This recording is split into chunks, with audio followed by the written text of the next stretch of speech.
Single mom opened the door for her blind date, then froze when he whispered, "My son are in the car." "Hi, my son is in the car." The words came out soft, almost hesitant, but they hit Mary like a tidal wave. She stood frozen, her hand still resting on the doorknob. Her lips parted as if to say something, but no sound came out. Her heart, already thumping from nerves, now pounded for a different reason entirely. 5 years. It had been 5 long, lonely years since she had last heard that exact sentence. But it was not the words alone that paralyzed her. It was the way Luke had said them. The same gentle cadence, the same pause before the word car, the same awkward, tender uncertainty her husband had once carried when speaking to her. The last time she had heard those words, it had been a rainy Tuesday. Her husband, Mark, had leaned into the doorway, his dark hair dripping, his voice a whisper drowned in thunder. He had smiled sheepishly, brushing water from his coat. "My son is in the car," he had said, referring to their newborn, sleeping peacefully in the back seat. That was the last time she had seen him alive. Now, standing in the soft, golden glow of her porch light on this crisp autumn evening, Mary's mind was suddenly no longer here. She was back in that memory, the weight of loss pressing down like a forgotten winter coat. The pain swirled up, uninvited, like a ghost knocking once more. Luke cleared his throat gently, mistaking her silence for uncertainty. I hope that's okay," he said. "I can, he's fine. He's got his tablet, and I didn't want to cancel again." Mary blinked rapidly and stepped back from the memory. She forced a polite smile even as her hands trembled slightly at her sides. "No, it's fine," she said, her voice just above a whisper. "You just surprise me." Luke nodded, awkward but kind, with an air of someone trying his best. He had a neat coat on, gray with flecks of fall leaves still clinging to the hem. His eyes were gentle, searching hers with concern. "If it's too weird, we can reschedule. I just didn't want to leave him with a sitter again. He's sensitive." Mary shook her head quickly, clearing her throat. "No, I understand." What she did not understand was why her hands felt cold, why her spine tingled with a feeling that was not quite dread, but not comfort either. She had agreed to this blind date after weeks of coaxing from her best friend Lauren, who had insisted it was time to let someone see your smile again. But now it felt like she had stepped into a memory with flesh and bone. "Would you like to meet him?" Luke asked gently. Mary hesitated. She was not sure if it was politeness or something deeper that made her nod, but her feet moved before her mind had fully caught up. They stepped down the wooden porch steps together. The driveway was quiet, the trees overhead rustling in the soft wind. Luke's car sat under the faint halo of the street lamp, and through the window Mary could see the shape of a small boy in the back seat. The child did not notice her at first. His head rested lightly against the fogged window, eyes unfocused, as if staring into a world far beyond the street lamp and autumn leaves. A soft hum, broken and breathy, drifted from his lips. Mary stood frozen, her heart lurching in her chest. Tears prickled behind her eyes. The boy's hair was a soft brown, curling slightly at the ends, and he cradled a well-worn stuffed bear against his chest, its fabric thinned from love. His small fingers moved rhythmically over the bear's ear in time with the melody. His face, pale, delicate, still, was turned slightly away, but even so she could see it, the same angle of the jaw, the same fluttering lashes. It felt like watching a memory through glass. Luke stepped beside her and gently opened the car door. The sound stopped abruptly. The boy's gaze flicked up, wary but calm. He did not speak. He did not smile. He simply watched. Mary's breath caught. She wanted to speak, but no words came. "Liam," Luke said softly, crouching down beside the seat. "This is Mary. She's a friend." The boy blinked once, then looked away, resuming the silent hum, though it was fainter now, more internal, as if retreating into himself. Luke stood and looked at Mary, puzzled. "Is something wrong?" She shook her head slowly, swallowing against the knot in her throat. That song, the one he was humming, Luke tilted his head. He does that sometimes, just hums, mostly when he's calm or tired. Is it from a movie or something? Mary stared at him.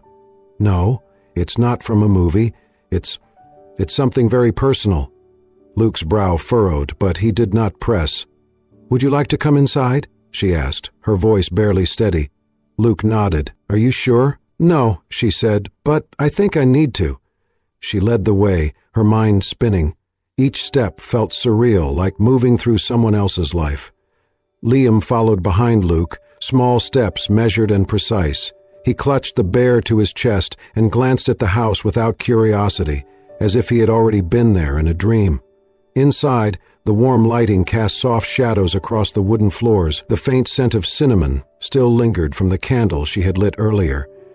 Mary caught herself adjusting the hem of her sweater, heart still racing. Luke gently helped Liam out of his jacket and hung it neatly on the hook near the door. The boy said nothing, looked at no one, but his eyes scanned the room in slow, methodical movements. Would he like something to drink? Mary asked quietly. It usually only drinks water, Luke said. Thank you. Mary nodded and disappeared into the kitchen, her fingers trembling as she filled a glass.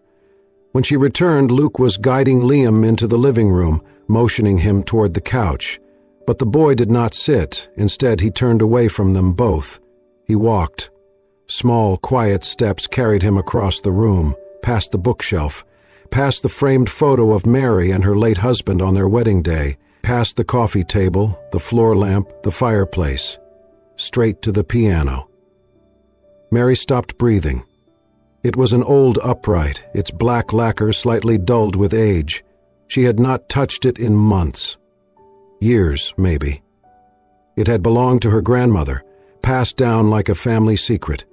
It was the same piano she and Mark had used to write lullabies during their short time as parents. The same piano where Starry Lullaby had been born. Liam reached out, placing one small hand gently on the ivory keys. He did not look at either of them. His fingers hovered for a moment, then slowly lowered. A single note rang out, then another, then another. Mary covered her mouth with both hands. It was not fluent, it was not perfect. The rhythm was halting, uncertain. But the notes, they were right. One finger, slowly, carefully, tapped out the exact pattern of the chorus. The rise and fall, the shift to minor. The way the last note held a little longer, as if pausing to breathe. Luke stared, stunned. I didn't know he could play. He can't, Mary whispered, tears sliding down her cheeks. That song, it's called Starry Lullaby. Mark and I wrote it for our son. Luke turned to her slowly, the realization just beginning to dawn in his expression. But Mary was not looking at him. She was watching the boy, and trembling. The sound of the final note still echoed in Mary's mind long after Liam had stepped away from the piano. He had returned to the couch, silent, distant, folding into the corner with his bear. Luke sat nearby, visibly rattled, watching her cautiously. Mary stood in the doorway of the living room, eyes fixed on the black and white keys. 1,000 memories stirred like autumn leaves in a storm. There had been a time, not so long ago, when music was everything. She had once been Miss Mary Bennett, the beloved music teacher at the local elementary school. Her classroom had been filled with laughter, tambourines, and sticky hands pounding piano keys with glee. Parents had praised her patience, her joy, her gift for bringing life to notes on a page. But that Mary was gone. Back then she had been married to Mark, a high school art teacher, with warm eyes and paint-splattered sleeves. They had fallen in love over coffee and Bach sonatas. Their tiny house was always full of music, even when they had nothing else. When she found out she was pregnant, it felt like a crescendo. They had written Starry Lullaby late one night, Mark strumming an old guitar while she played soft chords on that very piano. It was never recorded, never shared. It was meant only for their child, a private promise of love and protection, whispered in notes and harmonies. The baby came early. The delivery was hard, but he arrived breathing, crying, alive. They named him Caleb. For 3 days, the world was perfect. Then came the drive home. It was raining. Mark insisted he drive, but Mary wanted to feel normal, like she was strong enough. They never made it back. She remembered the blinding headlights, the shattering glass, the way Mark had shouted her name and reached for her just before the world went dark. She awoke in the hospital, dazed and bandaged, asking for him. Gone. As for Caleb, the doctor said there had been complication, respiratory failure. He had survived the crash, but only for a few hours. They said they did everything they could. Mary never saw him again. The nurses had encouraged her to rest, promising to bring him later, but when they came back, it was only with sorrow in their eyes. They told her his little heart had stopped, and hers broke with it. She stared. In the days that followed, she asked for the body, but the hospital said it had already been transferred to the morgue and processed. Too quickly, it seemed, too efficient, but grief does not question. Grief simply buries. She let them take care of the details. The funeral was closed casket, just a white box and a name. She quit her job 2 months later. The piano went silent. Now, standing in the same house with a boy who had just played the chorus of a lullaby no one else should know, Mary's world tilted. She moved to the couch, sitting slowly. Luke watched her, searching her expression. "That song," he said finally. "He has hummed it since he was little. I thought he made it up." Mary looked at him, eyes sharp with something new. Where did he come from? Luke hesitated. "The hospital, 6 years ago. I was volunteering with a friend who worked in admin. A woman came in, young, scared. She said she could not keep the baby. She never gave her name, no ID. She just left him." "And they let you take him?" Mary's voice was tight, disbelieving. "No, not like that," Luke said. "I started visiting him. I knew I couldn't have children, genetic condition. I'd already looked into adoption. After a few months in the system, the social worker asked if I was serious. I said yes. I went through everything legally." Mary blinked, her thoughts racing. "No name? No papers?" Luke nodded. "Nothing. It was like he appeared out of thin air." Mary stared at Liam. He sat perfectly still, rocking his bear slightly, a child so quiet, so full of music, a child who played her lullaby with one finger on her piano. What are the odds? A woman with no name, a baby with no birth certificate, a lullaby no one else could have known. For 5 years she had lived under the weight of a funeral she barely remembered, a baby she never held again, a hospital report she never saw with her own eyes. Was it possible? Could her son have lived? Mary's breath caught. A wild, impossible thought took root, blooming in her chest like fire. What if they were wrong? What if Caleb never died? What if he was sitting in her living room? Mary waited until Liam was distracted with his coloring book on the living room floor.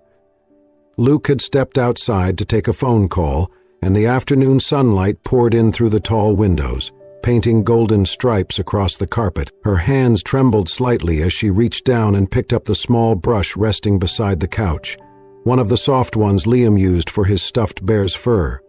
A few strands of brown hair clung to the bristles. It felt like stealing. She told herself it was for the truth, for peace, for answers she had buried 5 years ago. She slipped the brush into a sealed envelope already tucked inside her purse and pressed the flap closed with a deep, steadying breath. The DNA kit had arrived 3 days earlier, delivered in a plain box with no label beyond her name. She had hesitated, letting it sit unopened on her nightstand for nearly a full day. But then she remembered the lullaby, the piano, the look in Liam's eyes. She remembered how her arms had ached to hold him that night, even though he was not hers. Or was he? She mailed the sample the next morning. In the days that followed, Mary found herself seeing Luke and Liam more often. She told herself it was coincidence, Luke dropping by to return a book she had loaned him, or to bring Liam over for a playdate with the neighbor's son. But the truth was, she wanted to see them, to be near them, to observe the boy she could not stop dreaming about. He was quiet, always, but never withdrawn.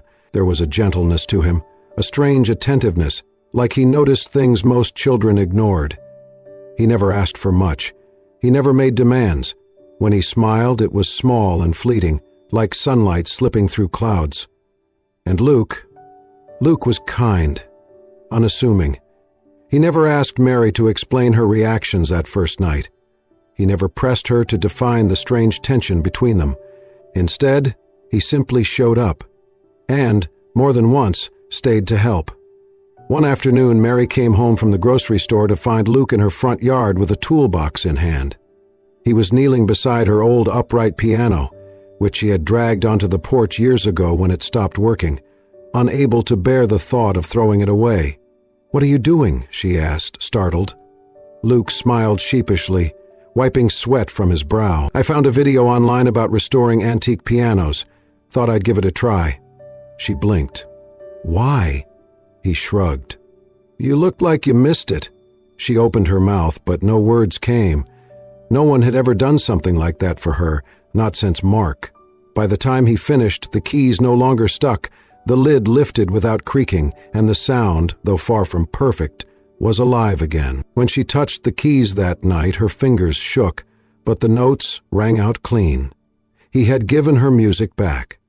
She wanted to say thank you, but instead she invited them in for dinner. Liam sat quietly at the table, eating chicken and rice with tiny, careful bites.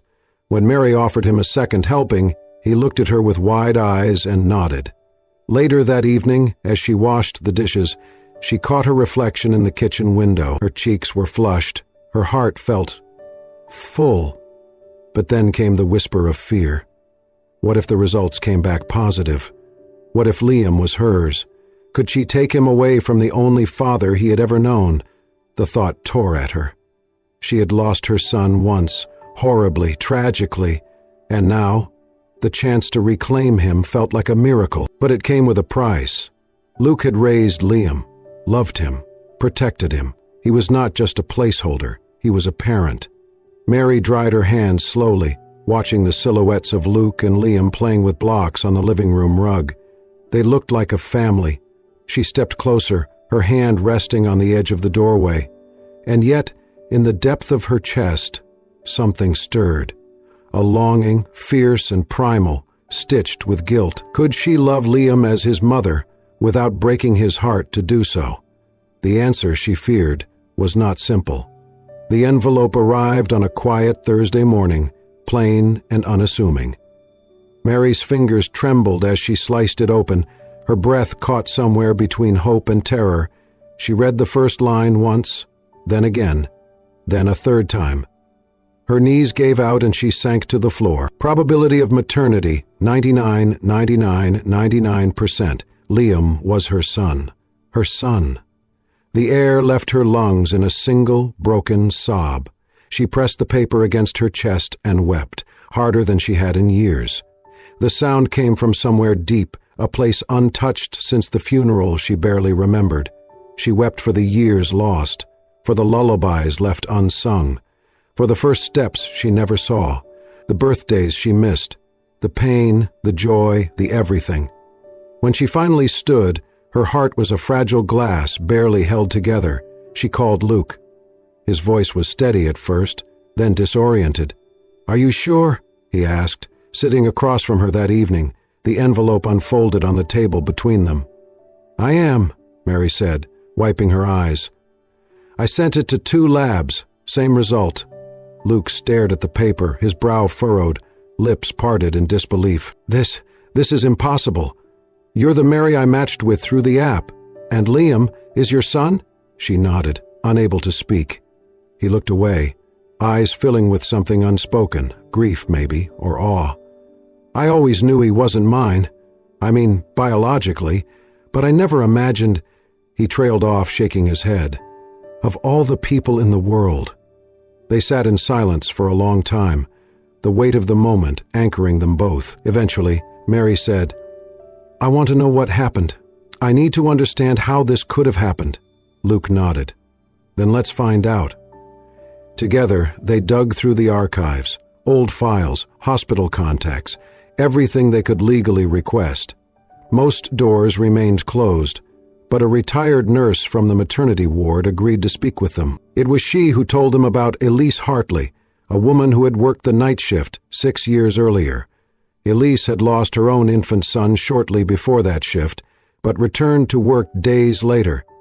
No one knew how unstable she had become, until patients began filing quiet complaints, misplaced files, switched bassinets, subtle confusion that, on paper, looked like human error. But some nurses suspected more. One night, Elise vanished. Later, she was found in another state, arrested under a different name for trying to abduct a child from a hospital waiting room. Elise was never formally linked to any wrongdoing at Mary's hospital. The case was buried. Nothing was ever proven. No one wanted to be liable. But the truth now stood in front of them. Elise had swapped the babies. Mary's child had survived. And for 6 years, he had been raised by a stranger who loved him deeply.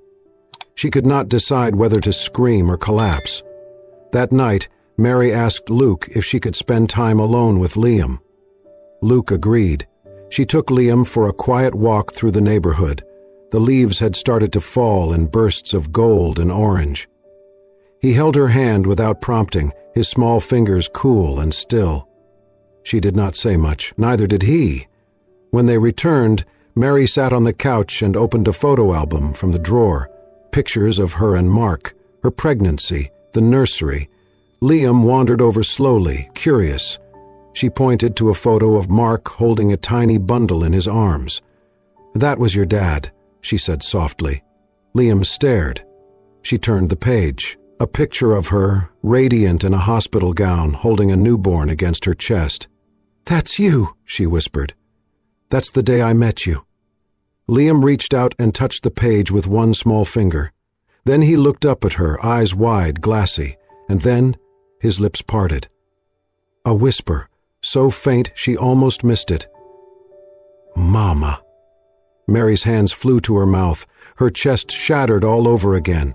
She pulled him into her arms, holding him like she had dreamed of doing for 5 long years, her tears falling onto his hair. He pressed his head into her shoulder, the bear wedged between them. She wept, not out of grief, but because something broken had found its missing piece. Mary stood at the kitchen window, watching the autumn wind chase leaves across the yard. The air was colder now, the days shorter, yet her heart had never felt more full or more torn. The DNA results had changed everything.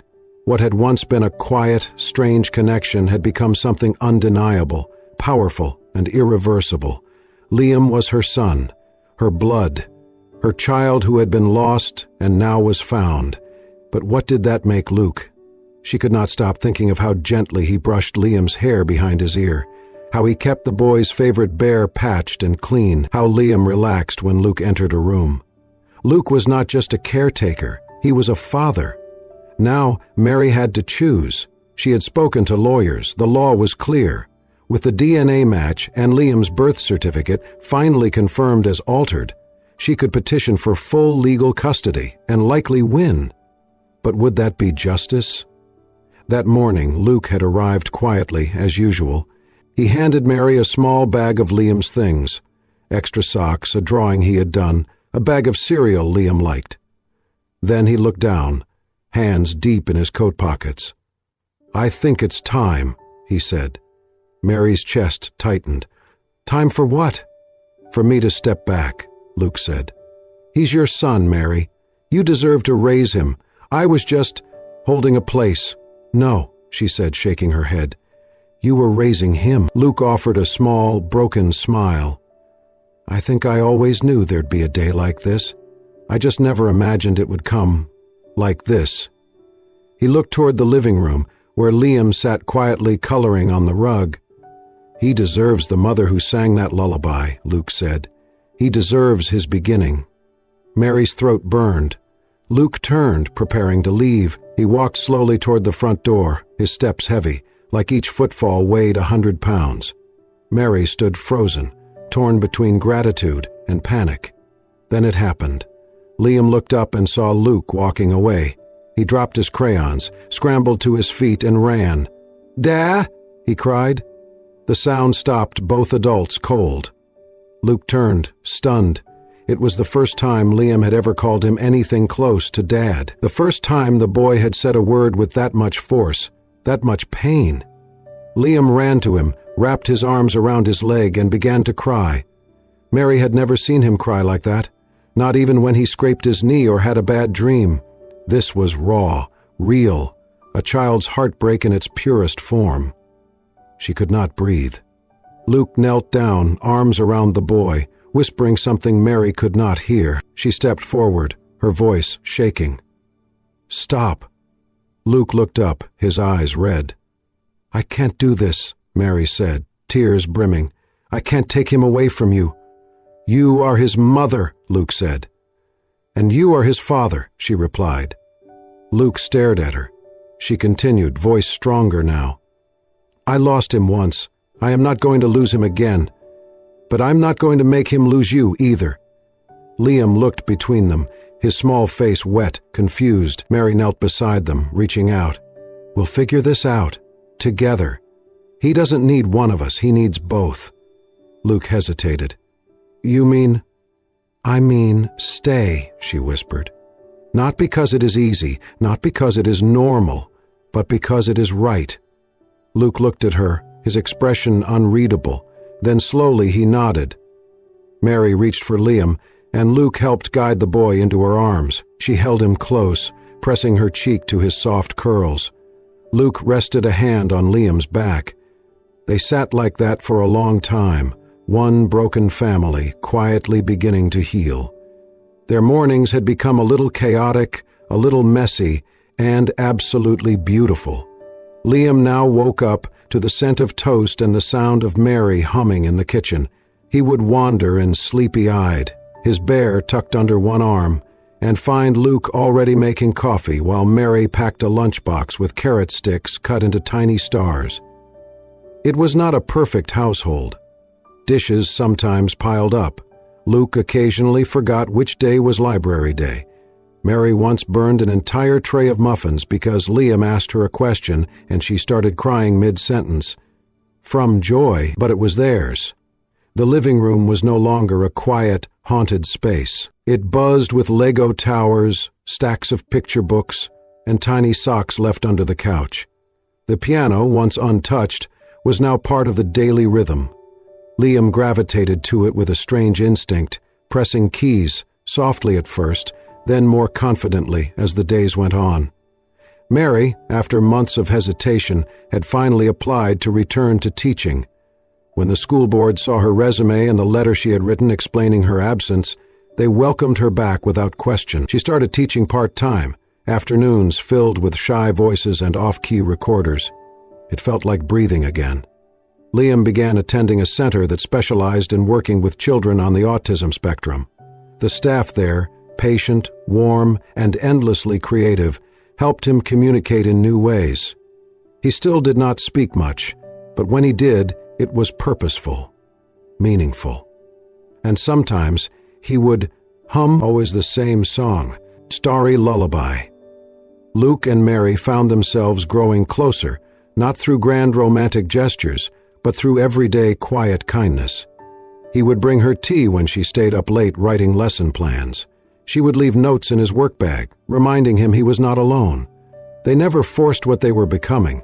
They simply let it be. One night, the wind howled through the trees as a soft rain tapped at the windows. Inside, the fire flickered gently in the hearth. Liam sat at the piano, his small fingers resting on the keys. Mary and Luke sat on the couch, watching him. And then, without prompting, without looking up, Liam began to play. Starry Lullaby, from beginning to end.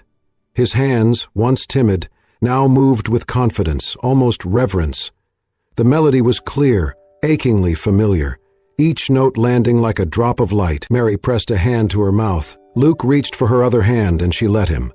As the final note echoed, Liam turned slowly. He looked at Mary, and for the first time she saw it, not just recognition, but a knowing, a memory, a connection. She stood and walked over to him.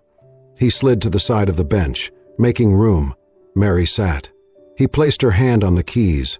Then he began again. Together they played, and as they reached the chorus, Mary sang, her voice low, steady, trembling only slightly. "Close your eyes, my darling star. Dream of skies both near and far." Liam joined in with a hum. Luke wiped at his eyes from the couch. And Mary did not cry. Not this time. She sang the lullaby that had once broken her and now stitched her back together. She sang for her son, for her husband, for the family she had lost and the one she had found. And for the first time in 5 long years, her voice was whole. A year had passed. The seasons turned quietly, wrapping their small family in a rhythm both new and healing. Hard days still came, moments when Liam withdrew or when Mary woke from restless dreams, but more often their home was filled with warmth, laughter, and gentle music. Mary and Luke learned to parent side by side, not as a couple in the traditional sense, but as partners in something deeper. They built a life on patience, trust, and quiet understanding. On the first warm Saturday of spring, they packed the car for their first real family outing, a picnic. Liam waited by the driveway in his dinosaur hat, clutching a small cooler of snacks. His beloved bear peeked from the zipper. "Blankets?" Mary asked, tying back her golden braid. "In the back," Luke replied. "And the bubble kit's ready." She smiled. "Look at you, prepared for anything." "Years of practice," he said with a grin, buckling Liam into his seat. The boy gently touched Luke's cheek, a small, trusting gesture that said more than words. They drove an hour to a quiet park surrounded by blooming trees. Mary laid out the blanket beneath a tall oak. Luke unpacked sandwiches. Liam darted across the field, arms stretched like wings. Mary pulled a slim folder from her bag. "You're really submitting it?" Luke asked. She nodded. "Already did. I just wanted you to see it too." It was an essay, the lullaby that found its way back. In it, she wrote about losing her son, about the lullaby no one else should have known, and about the man who raised him with nothing but love. Luke flipped to the final paragraph and read aloud. "I didn't lose my son. I just had to take the long way home to find him, alongside a man who never gave him life but gave him a father's heart, unasked for but freely given." He paused. "You really wrote that?" Mary nodded. "Every word." He reached for her hand. She let him take it. Liam returned from the field, face flushed, hair tousled, holding a dandelion in one hand and a stick in the other, both precious in his eyes. "The playground!" he shouted, pointing. Mary laughed and stood. "Go ahead, sweetheart." Liam raced ahead. Just before reaching the edge, he turned and waved with all his might. Mary waved back, her golden hair catching the breeze. Luke glanced at her. "You okay?" "I think I finally am," she said, eyes still on their son. They stood there together, quiet, content, hearts full. Some stories do not end. They simply begin again. Thank you for watching this heartwarming story of love, loss,